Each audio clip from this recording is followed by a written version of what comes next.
Whew, man, she's been sealed good. And you got a little bird nest of wires here. That's not good. They could have done a better job with that. I don't know, I just would like, honestly, to see a better job. You really don't have much. They are right up against it. I mean, that's, honest to God, that's uncalled for. Is it a battery I think you should buy? Honestly. Hey everybody, welcome back to the channel. I'm Mike, we're the Runaway Parents. Today I got for you the NewtiPower 48 volt, 135 amp hour golf cart battery. We're gonna take a look at it. So it says 48 volt, but it is 51.2. I don't know why they don't have that written anywhere on the case, but it is actually 51.2 volt, but they just have 48 volt written on it. Let's get into a couple things about the battery. It does have a 200 amp BMS, and this is a unique battery. It's like called pancake style. It's looking at the dimensions of it. The battery is going to be 27 inches long by 15 wide. And you're looking at a good even 6.5 tall. So it's going to cover a wide footprint, but it's going to be real low in your cart or whatever you plan on using it for, energy storage or whatever. The prices of these things have just been pretty drastically falling. For a metal case golf cart battery, the deals are out there. You're starting to be able to get them relatively cheap. All right, it's going to come in nice packaging, real nice box. You're going to get your warranty card. You're going to have your user manual, instruction manual for the charger, and your connection and app usage guide. All that paperwork's going to be in it. It's pretty much got your standard display, which you're pretty much seeing on all LiFePO4 batteries, all the golf cart batteries and such. We'll go into that here in a little bit. It's also going to come with a metal case for it that you can mount to your golf cart or wherever you want to mount it. And you're also going to get the 48 volt, 15 amp charger. Like I said, it says 48 volt on the charger, but DC output is 58.4 at 15 amps. Real nice aluminum case charger.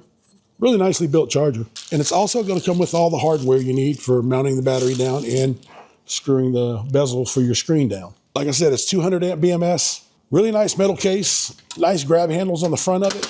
Now the weight of this is going to come in at 122 pounds. It's not light, but like I said, it's a 135 amp hour battery. So you're going to get a little more. All right, so what we're going to run a capacity test on it. Then we're going to open this sucker up and get a look inside at the build quality of it. All right, over here looking at the business end of the battery, you're going to have your negative and positive terminal with M8 screws, your on-off switch, your vent, and there's your monitor connector right there. That's your connection for your monitor. It's got real nice terminals on it, just pretty much like your server rack batteries are going to have on it. And you got screws all the way around the perimeter of the battery. Real nice bolted in handles. Pretty solid construction, pretty typical for your metal case batteries nowadays. All right, so we're going to plug the monitor in and get you a look at how this monitor is set up. All right, so we'll turn the screen on. All right, your monitor is going to show your current, voltage, your temperature, time till empty. You got page 1, page 2, and page 3. We'll go over to page 2. You turn your discharge off or on, and your charge off or on. Shows you 135 amp hours, 2 cycles on it, because we did run our capacity test. Max temperature, minimum temperature. All right, it says BMS sat. Not really sure what that means. Status is locked. So you can't adjust any of the settings of it.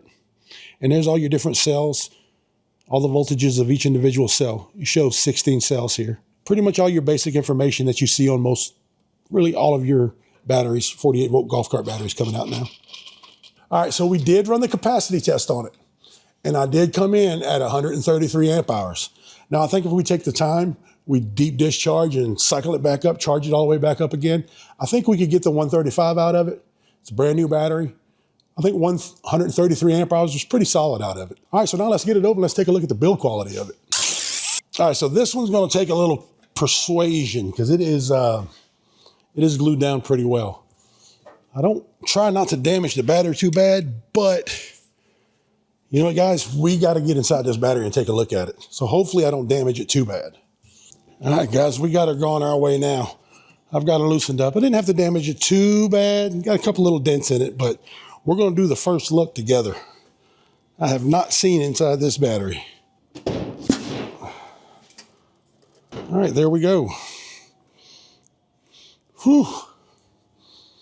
Man, she's been sealed good. It's my first time seeing, and you're going to see it with me. All right, for the negative cable, we got two number 8 cables going for the negative, and for the positive, looks like we're going to have the same. Feels like the same thing, two cables. We've got some shrink wrap on it, running all the way down here to this end. And we'll get that board up. We'll get this off here in a minute and take a look. Right here is going to be your Bluetooth dongle, taped down right here. And you got a little bird nest of wires here. At least they have them all wrapped up and shoved down in there. As far as the BMS goes, we are looking at a, I don't know if I can get in there for you to see it. All right, so it's not a BMS I recognize or have seen. Doesn't have JBD or anything written on it that I recognized. That's loose. I don't like that. That one's loose as well.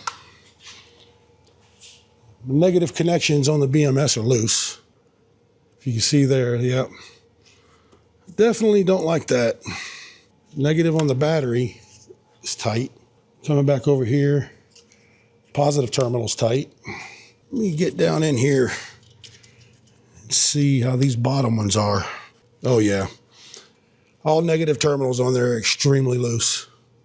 That's not good. Let's get these bars off and this epoxy board off, and we'll take a look at the cells.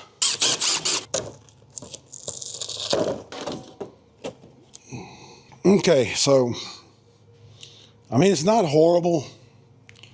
I mean, we've got tape. Let's lift this tape up and see. All right, so this will be really, guys, one of the first ones I've seen that we do not have expandable bus bars on each cell. Pretty much everybody has gone to that, except they haven't. Your balance leads on the bus bars have soldered nickel strips that are laser welded to the bus bar. All right, so I was able to get one of the QR codes uncovered here, and we got it scanned and looked up. So looking here, these are Cornex cells, 3.2 volt. These are 135 amp hour cells. Production date of August 24th of 2025. So they are new cells. So that's good. I don't know much about Cornex cells. I'll have to do a little research on that. If you know anything about them, leave it down in the comments. They seem to be good cells. I just don't like the bus. I don't like the bus bars. I'm not a fan of soldered balance leads. Cable management could have been a lot better, you know. I like to see wire loom around all the balance leads and everything. These are just taped down with tape, ran in a line. I mean, I guess they'll stay like that. I like to see a little more effort put for the money. Put a little more effort in it. You have your negative and your positive over here. They're that long. They're 135 amp hour cells, and you got 16 of them. I mean, it's not an absolute horrible build, but it is a budget battery. Your temperature sensors are just laying right here, both of them together. They could have done a better job with that. But from what I can see, we do have thin epoxy board separating the cells from the metal case all the way around. And in between, I can see epoxy board in between each cell. They're all separated. None of the vents were obstructed. I don't know, I just would like, honestly, to see a better job with the wiring. I mean, everything's ran nicely, but my biggest drawback for it, honestly, is flat bus bars, no expansion in the middle of them. Temperature sensors just laying there like that next to each other, taped down. Definitely think they got a little bit of work to do. Do they have a good battery? Yeah, I think they do. I think it is a decent battery, but they do have a little work to do on it.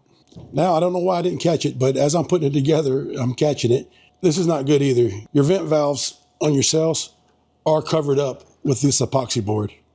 They do not need to be covered up with the epoxy board. They need to be open. I mean, you got a little space in between it, but you really don't have much. They are right up against it. And then when the case pushes down on this, you're just completely blocking your expansion valves on it. So note that. That's what I'm seeing. Just want to let you guys know. All right, so I want to show you guys this. I'm in here tightening these negative cables up, and I'm able to get several good turns before they're even really snug. I mean, that's, honest to God, that's uncalled for. That is just incredibly loose. Absolutely uncalled for. Look at that.